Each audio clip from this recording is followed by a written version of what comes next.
organized campaign against segregation at lunch counters, public facilities, and hiring bias began on May 2, 1963 in Birmingham, Alabama. Martin Luther King Jr.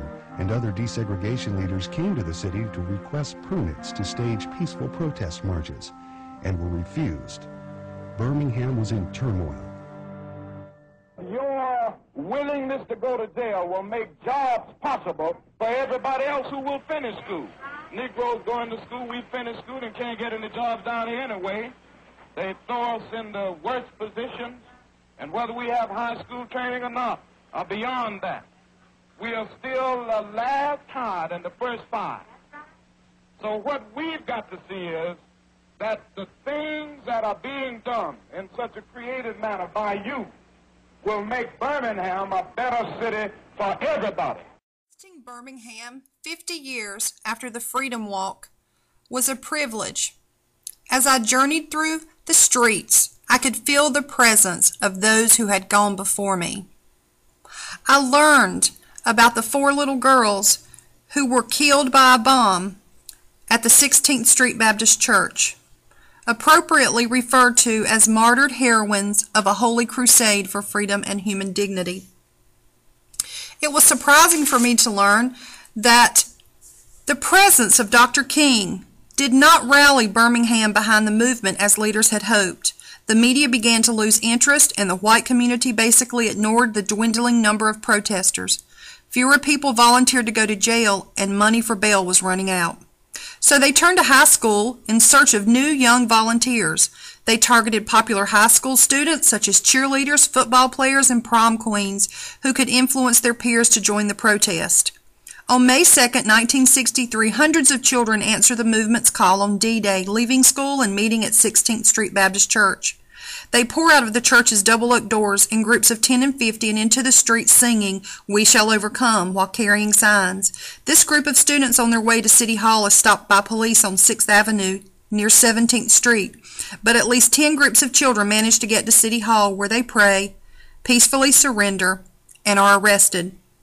On the next day, about 2,000 students skipped school to protest. Police Commissioner Bill Connor was ready and bellowed, "Let 'em have it!" Firemen unleashed high-pressure hoses on the children. Then he sent in the police canine units with their dogs. According to Yvonne Turner, "I was just across the street and could hear my son and see my son and the other children. When they came out of the church, I ran to him and told him, 'They have dogs up there today, and they have water.' He said, 'We're going anyway.' Even after all they endured, they were smiling and singing afterwards. It was such a pleasure to learn that the Children's Crusade revived Birmingham's campaign. Your dream realized. 20 years ago, you led your people to justice and equality, and I stand in your shadow here today in Birmingham, Alabama. Praise God, the Negro is free. The manacles of segregation are gone. There is a vast ocean of prosperity. Your people are no longer exiled. The bad check has been honored. Your people enjoy the riches of freedom and the security of justice. Your ability to avoid drinking from the cup of bitterness and hatred amazes me. You showed great dignity and discipline in your struggles. Yes, your freedom is most definitely bound to my freedom. It would greatly please you to know that all Americans have the right to vote, and yes, even someone to vote for. For the most part, children are no longer judged by the color of their skin, but by the content of their character. Black boys and girls are able to join hands with little white boys and girls as sisters and brothers. Glory be to God for your faith, your stone of hope, for a beautiful symphony that all people could work and pray together and stand up for freedom.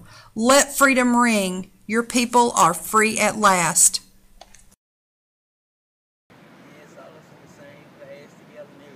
All right, and what's your name? Jerome Gray. All right, and what do you remember about this time when it happened? What I remember? Mm-hmm. Well, we was all in church, and when the bomb went off, everybody just stood up in church. We said, where that come from? Come to find out, it was up the street up here, at 16th Street Baptist Church. All of them to the same elementary school, which was Hill Elementary School, at that particular time. It was a sad day, we call it Black Sunday.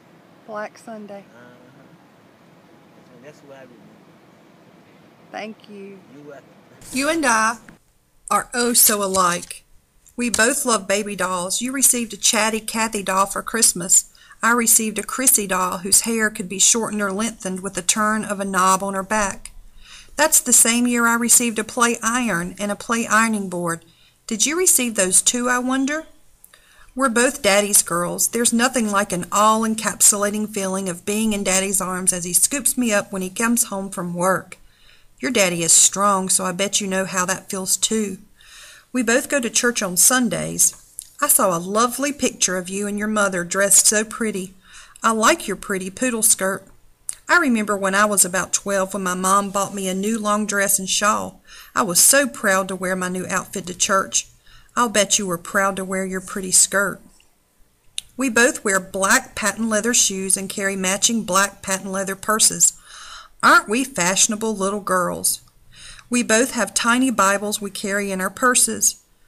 This reminds me of the pledge to the Bible we learned in Vacation Bible School. I will hide its words in my heart that I might not sin against God.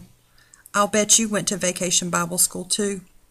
We have identical bracelets, the silver one with the 10 Commandments, one on each charm. I like the sound they make when they dangle and clang together. All those thou shalt and shalt nots can be noisy, but I like how they serve as a reminder to do the right thing, don't you? The handkerchief in your purse reminds me of my wedding day when I carried my great-grandma Fanny's handkerchief wrapped around my bouquet for my something borrowed. You won't live long enough to plan your wedding, all because a member of the KKK planted 16 pieces of dynamite in the basement of your church and snuffed out your light at the age of 11. Isn't it amazing how some people viewed us as so different just because of the color of our skin? My letter from outside Birmingham jail. Dear Martin Luther King Jr., this year marks the 50th anniversary of the Civil Rights Freedom Walk to City Hall here in Birmingham and eventually to justice in our nation. As I journeyed along the path you took so long ago, I was overtaken by your bravery and courage to take a stand for equality.